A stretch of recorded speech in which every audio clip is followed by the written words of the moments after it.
Hey friends, this is political drive and आज की इस ड्राइव में आपका बहुत बहुत स्वागत है। आज का हमारा जो वीडियो है वो एक रिस्पांस वीडियो है टू ध्रुव राठी, जो उसने 2 दिन पहले एक वीडियो निकाली थी in which he was claiming that the democracy is India is big guilt. तो ये रहा मेरा उसका रिस्पांस।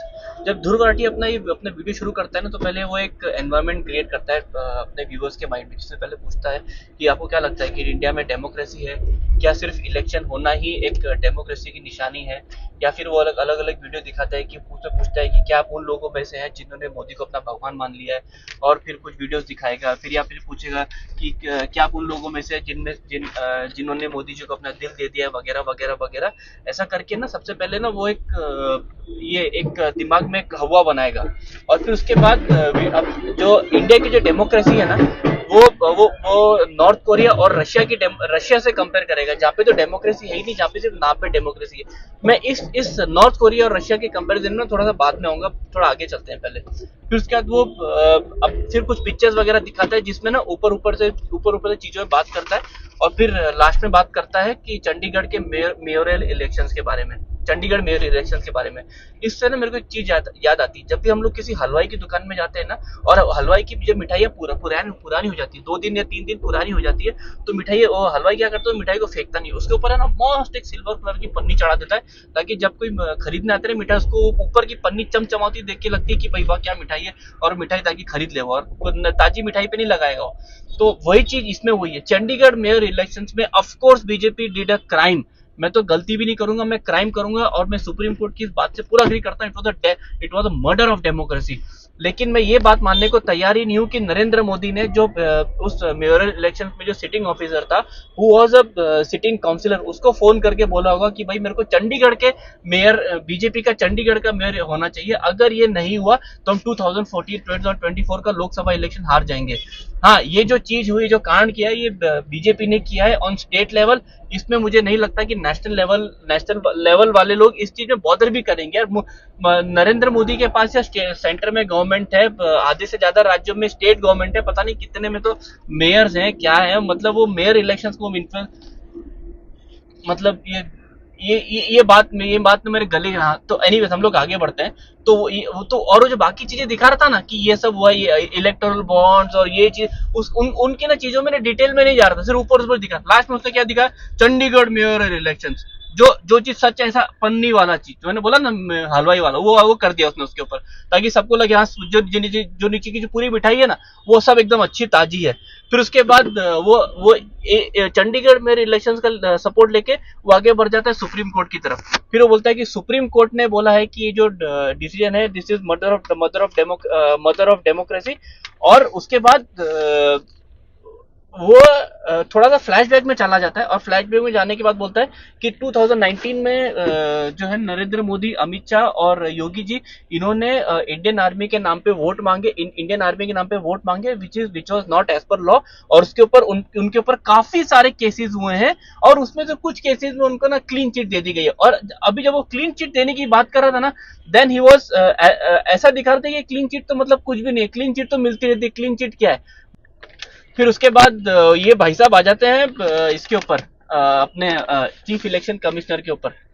चीफ इलेक्शन कमिश्नर के ऊपर ये लोग ये कहते हैं कि सुप्रीम कोर्ट के, सॉरी, पहले तो बोलता है कि बीजेपी ने एक लॉ पास किया, एकदम ऐसे जैसे बात करेगा जैसे मतलब डेमोक्रेसी को मार ही दिया बीजेपी ने। क्या बोलेगा, बीजेपी वालों ने एक लॉ पास किया, जिस लॉ के तहत सुप्रीम कोर्ट का चीफ जस्टिस ऑफ इंडिया, जिसके पास ये पावर थी कि जो हमारा जो चीफ इलेक्शन कमिश्नर है उसको सेलेक्ट करने की, उस लॉ के तहत चीफ इलेक्शन कमिश्नर वाले को, चीफ इलेक्शन कमिश्नर को उस पैनल में से निकाल दिया है। ये है डेमोक्रेसी का खतरा, ऐसे ऐसे बताएगा वो आधी चीज ही बताएगा, आधा सच बताएगा। ये बात, ऐसी बातें सुन के ना मेरे को महाभारत का वो टाइम याद आता है, जब गुरु द्रोण जो है युधिष्ठिर को पूछते हैं कि बताओ युधिष्ठिर, सच बताओ कि अश्वत्थामा मारा गया कि नहीं मारा गया।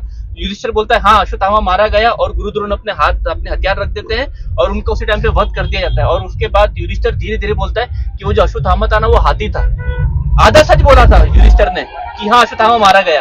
बस वही चीज इसने यहाँ की ऐसी चीजों में उसने ये पूरा नहीं बोला कि मार्च 2023 में 5 बेंच, सिंगल जज नहीं, 5 जज की बेंच ने बोला, एक ऑर्डर रिलीज किया था, सेंटर को बोला था कि भाई तुम एक रूल लाओ जिसके तहत चीफ इलेक्शन कमीशन यानी सीईसी ईसी इलेक्शन कमिश्नर, इनकी अपॉइंटमेंट के लिए जो पैनल है, अभी जो करंट व्यवस्था है वो टेम्पररी है, उसका कोई लेजिस्लेटर में कोई रूल है नहीं। तो इस चीज को हटा के एक परमानेंट सोल्यूशन लेके आओ। तो सेंटर ने वो चीज लाई, और उसमें अब उसमें देखो, अब जो सेंटर ने जो पैनल बनाया उसमें कौन कौन, उसमें 3 लोग हैं। सबसे पहला prime minister of India, Narendra Modi नहीं है उसमें। उसमें जिस दिन नरेंद्र मोदी की प्राइम मिनिस्टर की कुर्सी जाएगी तो उसका वो चला जाएगा, he won't be able to decide. दूसरा कौन है, एक कैबिनेट मिनिस्टर है। और तीसरा, सुनो सुनो सुनो, तीसरा कौन है, तीसरा उसमें लीडर ऑफ पार्टी। कौन, किसका लीडर ऑफ पार्टी, ओपोजिशन का, सिंगल लार्जेस्ट पार्टी। यानी कि ओपोजिशन में जो भी सबसे बड़ी सिंगल लार्जेस्ट पार्टी है उसका लीडर, जो आज की तारीख में कौन है, अधीर रंजन चौधरी। किसका मेंबर है, कांग्रेस का। तो आज की तारीख में चीफ इलेक्शन कमिश्नर कौन अपॉइंट करता है, Narendra Modi, chief minister of prime minister of India, cabinet minister and Adhir Ranjan Chowdhury. ये 3 लोग हैं। अधीर रंजन चौधरी का नाम नहीं लेगा वो, क्योंकि वो ओपोजिशन में। और एक और बात बताओ यार, अगर चीफ जस्टिस ऑफ इंडिया अगर चीफ इलेक्शन कमिश्नर के अपॉइंटमेंट में अगर इन्वॉल्व है, तो कैन एनीवन गारंटी कि वो जो सिलेक्शन होगा फेयर होगा? कोई गारंटी दे सकता है? चलो ये भी ठीक है। दूसरी बात, कोई भी डेमोक्रेसी के अंदर हमारे उसके 4 स्तंभ होते हैं। इंडिया के 4 स्तंभ है, RBI, election commissioner, Supreme Court and RBI. Election Commission and Supreme Court, they both are independent, दोनों की अपनी अपनी इंडिपेंडेंट पावर्स है। तो आप ये चाह रहे हो कि chief justice of India, who is the head of supreme court, ऐसा हम कह सकते हैं, because chief justice the highest in supreme court. Chief justice of India, he should be selecting the CEC, he should be selecting the chief election commissioner of India. तो बताओ कि independence कहाँ गई इलेक्शन कमीशन की, जब उसका head ही एक दूसरी इंडिपेंडेंट पार्टी अगर नॉमिनेट कर रही है, सिलेक्ट कर रही है, नॉमिनेट भी नहीं सिलेक्ट कर रही है, क्योंकि उनको तो 5 नाम नॉमिनेट होते हैं। तो फिर कहाँ गई उसकी इंडिपेंडेंस? आप ये इस लेवल का झूठ। उसके बाद फिर ये भाई साहब आता है इलेक्टोरल बॉन्ड्स के ऊपर। ठीक है, इलेक्टोरल बॉन्ड्स में तो पहले तो ये बोलते हैं कि बीजेपी ने इतना पैसा लिया। फिर आगे जाके बोलते हैं कि आप चीफ इलेक्शन कमीशन की वेबसाइट में जाके देखिए कि बीजेपी ने पिछले 2019 के इलेक्शन में 27,000 करोड़ रुपया खर्चा किया। 27,000 करोड़ रुपया। वो ये नहीं बताएगा कि उसी वेबसाइट में वहां पे लिखा हुआ है कि टोटल खर्चा जो हुआ है 56,000 करोड़ रुपए खर्चा हुआ है। तो अगर 27,000 करोड़ रुपए बीजेपी ने खर्चा किया, तो भाई साहब आप ये बता दो बाकी के 21,000 करोड़ रुपए किसने खर्चे किए? ओपोजिशन ने खर्चे किए ना। तो वो मुंह से नहीं निकलेगा कि बीजेपी ने तो 27,000 करोड़ रुपए खर्चा किया ही किया, और लेकिन ओपोजिशन ने भी 21,000 रुपए खर्चा की 19,000 रुपए खर्चा किया। अब मैं ये बात बोल के ना, मैं बीजेपी को बिल्कुल भी डिफेंड नहीं कर रहा हूँ यार। मतलब ये जो चीज है ना, पैसा ज्यादा खर्चा करने वाली चीज होनी नहीं चाहिए, ना इसके लिए होनी चाहिए ना उसके लिए होनी चाहिए। एक को मत टारगेट करो, मैं ये कह रहा हूं। उसके बाद ईडी के इन्वेस्टिगेशन के लिए भाई साहब बोलते हैं कि जो ईडी जो है ना, वो सिर्फ ओपोजिशन वाले पार्टीज को इन्वेस्टिगेट करती है। और आज तक जो है, अभी तक जो है ना, 14 ओपोजिशन पार्टीज ने भाई कंप्लेंट करी है कोर्ट में कि भाई ये जो ईडी के जो रेड वगैरह पड़ती है, ये सिर्फ और सिर्फ ओपोजिशन वालों पे ही पड़ती है। मैं तो भाई सिंपल से सवाल पूछना चाहता हूँ यार, ये बताओ कि आज तक कि कौन से कोर्ट ने कौन से ओपोजिशन लीडर के लिए ये बोल दिया कभी ये झूठा केस है इसके ऊपर जो केस हुआ है ये पॉलिटिकली मोटिवेटेड है, किसको गिल्टी वो कर दिया भाई यार, ये नॉन गिल्टी बोल के कि इसको छोड़ दिया कर दिया। एक भी है ऐसा केस? एक भी नहीं है, जीरो, नाड़ा, अंडा। ठीक है। और फिर उसके बाद लास्ट में वीडियो खत्म करने से पहले ये लोग जो है ना भाई साहब, ये मीडिया को टारगेट करने लग जाते हैं। भाई एक बात समझ लो, मीडिया हाउस जो है ना वो प्रॉफिट पे चलती है, वो नॉन प्रॉफिट ऑर्गेनाइजेशन नहीं है। प्रॉफिट करने के लिए उनको टीआरपी चाहिए, टीआरपी करने के लिए उनको व्यूअर चाहिए, व्यूअर के लिए उनको व्यूअर का अटेंशन चाहिए, और व्यूअर के अटेंशन के लिए उनको वही अपने दिखाना पड़ेगा जो व्यूअर के गले से उतरेगा। अगर उनको राहुल गांधी की तारीफ करने से व्यूअरशिप मिलेगी ना, तो वो कल उठ के राहुल गांधी की तारीफ भी करने को तैयार हो जाएंगे। उनको ये इन सब से कुछ लेना देना नहीं है। दिल्ली के मामले में एक चीज बोलना भूल गया, वो बोल रहा था कि नरेंद्र मोदी ने ओपोजिशन वालों को जेल में डाल दिया। भाई मैं तुमको चैलेंज करता हूँ ध्रुव राठी, एक ऑर्डर दिखाओ जिसके ऊपर लिखा हो कि भाई इस ओपोजिशन लीडर को मैं जेल में डाल रहा हूँ, नीचे जो साइन जो है नरेंद्र मोदी का हो। भाई आज तक जितने भी ओपोजिशन वाले जेल में गए ना, सबको कोर्ट ने डाला है, नरेंद्र मोदी ने नहीं डाला है। और कोर्ट में डालने के लिए वहां पे गवाह चलते हैं, वहां पे सबूत चलते हैं, वहां पे नरेंद्र मोदी की जबान नहीं चलती। और अगर वहां पे इतने ही अगर ये नरेंद्र मोदी अगर इतना ही पावरफुल होता कि सुप्रीम कोर्ट या कोर्ट को अपना अपनी बात मनवा लेता। अगर आप ये कहते हो कि सुप्रीम कोर्ट जो है वो नरेंद्र मोदी के दबाव में चला है, तो फिर भाई वो जो चंडीगढ़ मेयर का इलेक्शन वाला जो मामला होता है ना, सामने नहीं आता वो बात करते हो। और जहां तक सुप्रीम कोर्ट की बात करते हो, अपना जो ये डेप्यूटी सीएम रहा है अपना अरविंद केजरीवाल के नीचे, सत्येंद्र जैन कह रहा हूँ, इसका नाम भूल गया मैं, उसने कितनी बार अभी तक बेल का एप्लीकेशन अप्लाई कर रखा है, मैं नाम याद आएगा बताऊंगा। कितनी बार उसने बेल का एप्लीकेशन के लिए अप्लाई किया और कितनी बार उसका रिजेक्ट हो गया, कम से कम 7 बार। बात करते हैं कि नरेंद्र मोदी जो है ये एनीवेज, यहाँ पे मीडिया को गाली देने के बाद उसका ना वीडियो खत्म हो गया। तो मैं बताता हूँ कि इंडिया में डेमोक्रेसी क्यों है मिस्टर ध्रुव राठी। सबसे पहली बात, तुम ये वीडियो खुद बना सकते हो, बना के अपलोड कर सकते हो, और लोग देख रहे हैं, तुम्हारे वीडियो को ब्लॉक नहीं किया है, यही प्रूफ है कि इंडिया में डेमोक्रेसी है। तुम्हारे पास बोलने की आज़ादी है, तुमको किसी ने फिजिकली हार्म नहीं किया है। मेरे को याद है जब मैं एमबीए में था, उस टाइम पे तो तुम बेटा स्कूल जा रहे रहेंगे, तीसरी या चौथी क्लास में पढ़ते रहेंगे। जब मैं एमबीए में था उस टाइम पे एक केस हुआ था गुड़गांव के लैंड केस का।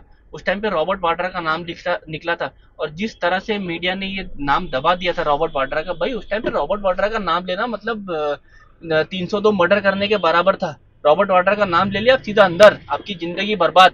ये चीज थी। ये चीज बेटा आज नहीं है। तो आज जो है ना, तुम खुली आजादी है बोलने के लिए, जिसको जो बोलना है। फिर उसके बाद ये दूसरा एग्जांपल, दूसरी बात, जैसे मैंने पहले कहा कि 4 पिलर्स हैं डेमोक्रेसी की, जिसमें एक पिलर हमारा सुप्रीम कोर्ट है। सुप्रीम कोर्ट ने भैया चंडीगढ़ मेयर इलेक्शंस का जो जजमेंट दिया, उससे एक बात तो साफ हो गई कि सुप्रीम कोर्ट इंडिपेंडेंट है भाई। बीजेपी जो सेंटर में है उसी पार्टी ने ये गड़बड़ की थी, गड़बड़ क्या नाटक की थी, नखरे किए थे, फ्रॉड किया था। उसको उठा के, उस जजमेंट को उठा के सुप्रीम कोर्ट ने कचरे के डब्बे में डाल दिया। मतलब सुप्रीम कोर्ट इंडिपेंडेंट है। अगर कोर्ट इंडिपेंडेंट है तो मतलब जो लोग तुम्हारे ओपोजिशन वाले जो अंदर गए ना, वो भी इंडिपेंडेंस के चक्कर में अंदर गए हैं। वो उनके सामने ऐसे सबूत आए हैं। अगर सबूत झूठे होते तो आज वो बाहर होते, अंदर नहीं होते। मनीष सिसोदिया, याद आ गया नाम अरविंद केजरीवाल के डेप्यूटी का नाम। उसके बाद फिर फार्मर प्रोटेस्ट। भाई साहब, तो एक बीच में बोलते हैं कि फार्मर प्रोटेस्ट तो पीसफुल है। भाई 26 जनवरी 2003 याद नहीं है तुमको, जब ये फार्मर प्रोटेस्ट वाले लाल किले के ऊपर चढ़ गए थे और इंडिया का फ्लैग उतार के अपना खालिस्तानी झंडा चढ़ा दिया था। इनका तो भाई एक ही लक्ष्य है कि किसी ना किसी तरह से इतना प्रेशर बनाओ पुलिस वालों के ऊपर कि पुलिस वाले जो एक गोली चला दे, और एक आध गोली से एक प्रोटेस्टर मारा जाए, और पूरे मीडिया पे, पूरे सोशल मीडिया पे उसकी फोटो वायरल करो, और पूरे ग्लोबली एक नैरेटिव बनाओ कि मोदी सरकार जो है फार्मर्स के अगेंस्ट है, और उसके वोट कम करो। बस यही चीज है। हाँ, मैंने बोला था ना कि ये नॉर्थ कोरिया और रशिया के साथ इसने हमारी इसको डेमोक्रेसी कंपेयर किया है। भाई ध्रुव राठी की बात बता दूं, नॉर्थ कोरिया की डेमोक्रेसी के बारे में। आप अगर आप कभी नॉर्थ कोरिया गए हो, और अगर आपको वहाँ बाल कटाने का मन हो, तो आप अगर आप बार्बर की शॉप में जाओगे, तो आप वहाँ पे ना 26 डिजाइन होते हैं दीवार के ऊपर। तो उस 26 डिजाइन में से ही आपको अपने बाल चूज करवाने होते हैं। आप कोई 27वां डिजाइन नहीं चूज कर सकते। 26 डिजाइन जो गवर्नमेंट अप्रूव्ड है, लीगल है, उसमें से 12 जो है औरतों के लिए, 14 बॉयज के लिए हैं। बस उन्हीं में से आपको अपने बाल कटवाने, उन्हीं स्टाइल में से अपने बाल रखने, आपको और नहीं रख सकते। और जो किम जोंग उन, उनका जो supreme leader, supreme commander, supreme भगवान जो है, उसका जो हेयर स्टाइल है ना, दैट इज क्या बोलते हैं, यूनिक। उसने अपना जो हेयर स्टाइल है वो और कोई नहीं कर सकता। ये है वहां पे। और तुम जो बीच में वीडियो के शुरू में बोल रहे थे ना अपने, कि वहां पे जब लोग जाते हैं, जब रशिया, नॉर्थ कोरिया, इनकी जगह, इन जगह पे जब कोई ओपोजिशन वाला होता है उनको मार दिया जाता है, ये हो जाता है। जब एक बात बता दो, नॉर्थ कोरिया में जब कोई वोट देने जाता है ना, तो उस टाइम पे उसके सामने और कोई कैंडिडेट नहीं होता, कोई ऑप्शन नहीं होता। वहां पे एक ही उस पूरे मशीन, वो बंदा एक ही को वोट दे सकता है, and that is Kim Jong Un.